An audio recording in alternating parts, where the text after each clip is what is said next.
18 ივლისის ჩათვლით საქართველოში ტარდება.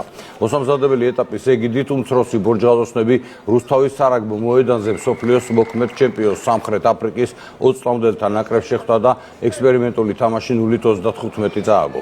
ტაიმები კოლელიშვილის გუნდმა სხვადასხვა შემადგენლობით ითამაშა. აფრიკელებმა 7 ლელო უკვე პირველ ტაიმში დადეს, მეორე ტაიმი კი რაგბისთვის უცნაური ანგარიში 0-0 დასრულდა.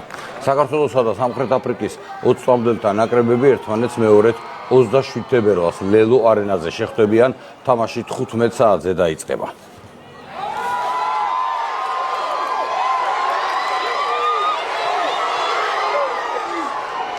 38 კაციანი შემადგენლობით ვიყავით.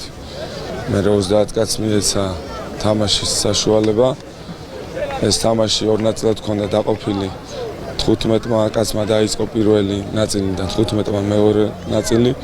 აქედან გამომდინარე ძალიან პოზიტიურად ვართ განწყობილები. ვიცით რომ სამუშაო კიდევ ბევრია. ნახოთ შემდეგ თამაში. ვიმედოვნებთ რომ კიდევ უფრო უკეთესები ვიქნებით.